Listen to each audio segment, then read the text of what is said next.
Hola a todos y a todas, ¿qué tal? Os habla Pablo desde Bihać. Bihać, que como sabéis es una localidad bosnia situada al norte del país, muy cerquita de la frontera con Croacia, donde el conflicto entre personas migrantes y las diferentes autoridades es bastante constante. Lo que queremos hacer con estos podcasts es transmitiros las novedades que ocurren en la zona semana tras semana. Hoy queremos contaros un par de novedades con un cariz bastante diferente entre ambas. Por un lugar, deciros que la apertura del nuevo ala del campo de refugiados de Lipa, de aquí a unos días, estará ya terminada. Este campo de Lipa es a donde se les lleva a todas las personas migrantes que son capturadas en contra de su voluntad. Son introducidas en autobuses y automáticamente se les lleva ahí. Esta ampliación del nuevo ala consiste en básicamente la instalación de nuevos containers que van a ser utilizados como viviendas. Containers que podemos encontrar en cualquier puerto, son usados en el campo de Lipa como residencias, como habitaciones, donde os podéis imaginar que la vida no es nada agradable.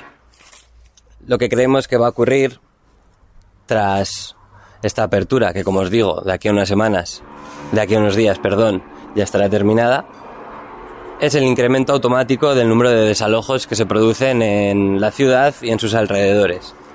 Nosotros llamamos desalojos a cuando la policía irrumpe en lugares que están utilizando las personas migrantes para vivir y se les captura y se les mete, como os decía, en estos autobuses y se les lleva automáticamente ahí.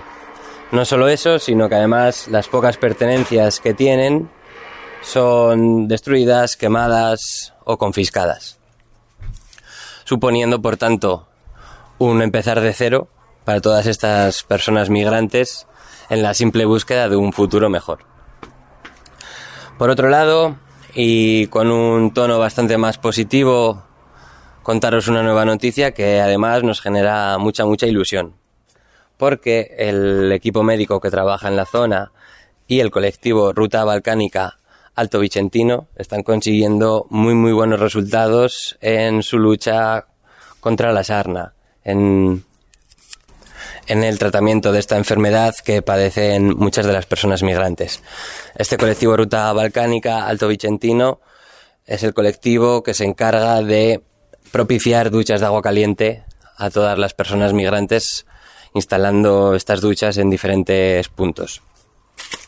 El equipo médico y este colectivo Ruta Balcánica Alto Vicentino han conseguido nuevos útiles sanitarios, nuevos medicamentos, nuevas ropas para paliar esta problemática. Por tanto, una muy buena noticia.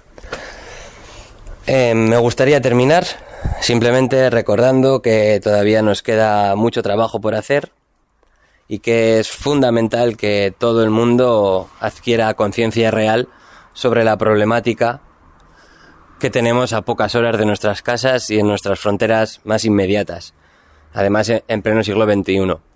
Por tanto, es muy importante que poco a poco vayamos sumando fuerzas para luchar y combatir este drama humano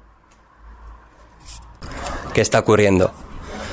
Por mi parte, nada más que decir. Muchas gracias por escucharnos y un abrazo fuerte. Nos vemos pronto.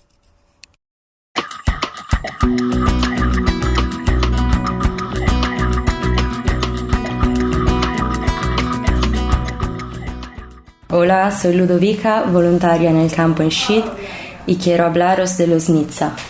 Una vez al mes, Nona Mkićen viaja a Loznica, cerca de la frontera serbo-bosnia, para visitar algunos edificios abandonados que suelen estar ocupados por personas en movimiento.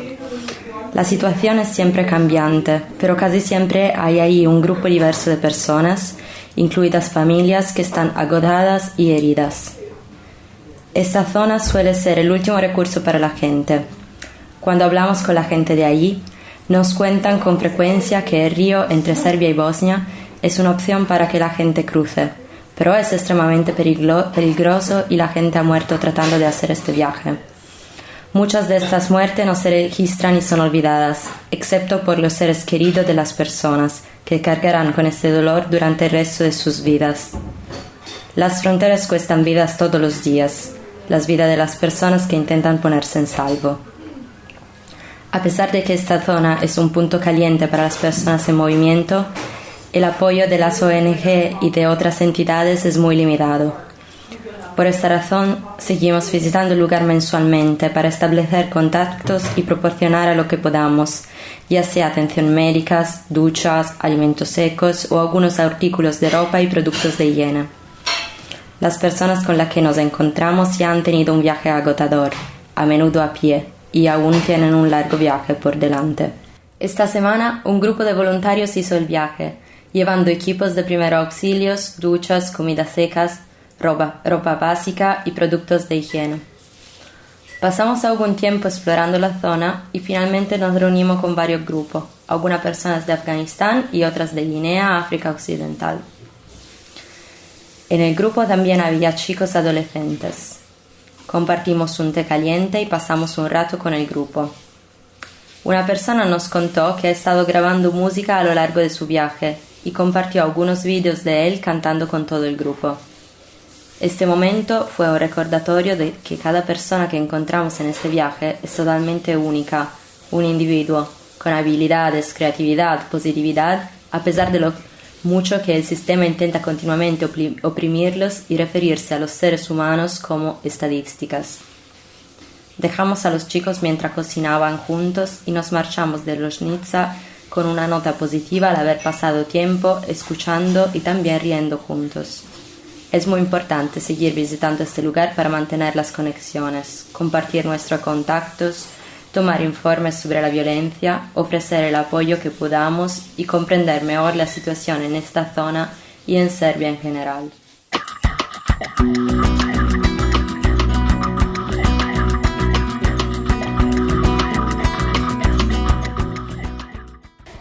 Hola, soy Alessia de Non Kitchen en Ceuta y hoy os quería contar un poco sobre algunas de las noticias de esta semana. En particular, quiero hablar de la reforma del reglamento y del Círculo del Silencio. El domingo 5 de septiembre, más de 300 personas se concentraron en Barcelona para denunciar las expulsiones de menores y para mostrar el desacuerdo con la decisión del Ministerio del Interior de frenar el Real Decreto que reformaba el reglamento de extranjería. Hace más de un año, el gobierno se comprometió a llevar a cabo esta reforma con el objetivo de facilitar a los jóvenes y adolescentes que han migrado solos o solas su transición a la vida adulta, y aún no han cumplido. La modificación resulta esencial porque es una respuesta a la situación de exclusión que son forzados a vivir miles de jóvenes sin apoyo familiar y social que al cumplir la mayoría de edad no pueden trabajar ni pueden mantener su permiso de residencia, quedando en una situación de irregularidad administrativa por las trabas que plantea el reglamento actual. Desde Ceuta, como Non Kitchen, quisimos expresar nuestra preocupación por la situación de hostilidad que se está viviendo ahora en la ciudad autónoma. La policía lleva semanas haciendo redadas y reteniendo a los menores en el polideportivo de Santa Amelia, un espacio totalmente inadecuado en unas condiciones muy precarias donde reciben un trato absolutamente degradante y violento por parte de algunos trabajadores. Santa Amelia es el mismo recurso del cual hace un par de semanas se llevaron a 55 menores que devolvieron ilegalmente a Marruecos y en contra de su voluntad. Por ello, muchos menores no quieren estar ahí y prefieren estar en la calle con todo lo que conlleva, incluido el control sistemático de la policía.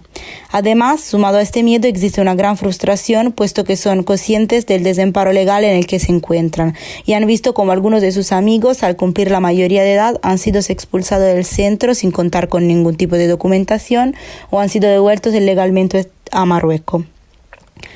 Como acto concreto para denunciar lo que se ha vivido hasta el momento en Ceuta y exigir un cambio real al gobierno, el miércoles pasado participamos al Círculo del Silencio de septiembre, que se ha organizado con las asociaciones ELIN, MACUM y Andalucía Coge, las organizaciones que se encuentran en terreno.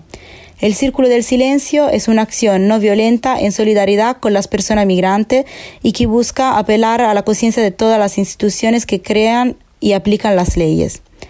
Además, de denunciar las vulneraciones de derecho que comporta la paralización de la reforma del reglamento de extranjería, este espacio ha servido para denunciar también las muertes en la ruta hacia Europa, especialmente la ruta canaria, la aparición de cadáveres en las playas de Ceuta y las indignantes devoluciones ilegales de menores, así como las condiciones de precariedad de los espacios habilitados para alojar a los más de 800 menores que se encuentran en la ciudad.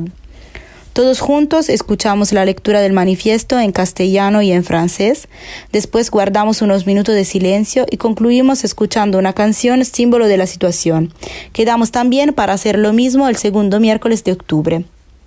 Eso es todo por esta semana de Ceuta. Gracias por habernos escuchado y hasta la próxima semana.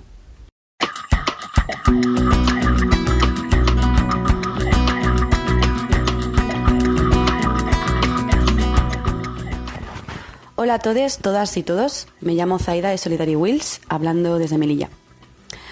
El equipo de voluntarias está realizando acompañamientos al puerto a personas solicitantes de asilo que quieren viajar a la península. Allí tienen más facilidades para realizar trámites y no como aquí, en Melilla, que se encuentran con muchas trabas burocráticas. La semana pasada se acompañó al puerto a una mujer solicitante de asilo embarazada y le faltaban 18 días para dar a luz. Y bueno, iba a viajar a Córdoba, ya que allí se consiguió un recurso para ella en un proyecto que acoja a mujeres que se encuentran en estado de gestación y o familias monoparentales que se encuentran en exclusión social, como es su caso. A la vez también acompañamos a dos chicos, también solicitantes de asilo, uno con pasaporte, otro sin. Ese día no había agentes de la Policía Nacional controlando las filas, solo un trabajador que revisaba los billetes del barco. Los apartaron, como siempre, en una fila aparte de la gente con DNI o pasaporte español. Solo estaba la Policía Nacional dentro de las ventanillas de control de documentación. No les dejaron pasar a ninguno de los tres, entre ellos la mujer embarazada, que les explicó su situación. Las compañeras, acto seguido, fueron a hablar con el jefe de la Policía Nacional del puerto y le dijeron que tanto la mujer como uno de los dos chicos que no podían viajar porque no tienen un documento de identidad que acredite que son esas personas y que todos los solicitantes de asilo necesitan una y ellos no lo tienen. En cambio, al chico que sí tenía un pasaporte le dijeron que tenía que esperar a realizar la entrevista para tramitar su asilo. Desde Solidarity Wheels queremos hacer una denuncia tanto de la Policía Nacional como de la Guardia Civil que trabaja en puerto y frontera, ya que engañan a las personas solicitantes de asilo, creando muchos bulos, ¿no? En muchas ocasiones les niegan realizar dicha solicitud de asilo, afirmando que necesitan pasaporte para pedirlo, y eso es completamente falso.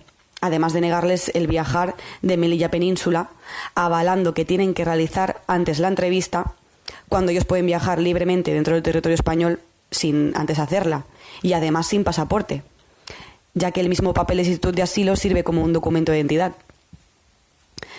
Y según la sentencia número 173 del 2021 del Tribunal Supremo, afirma que todo ciudadano extranjero que haya solicitado una protección internacional o asilo en ciudades autónomas de Ceuta y Melilla tienen derecho a libertad de movimiento y a fijar su residencia en cualquier otra ciudad del territorio nacional sin que pueda limitarse dicho derecho por la Administración por su condición de solicitante de protección internacional.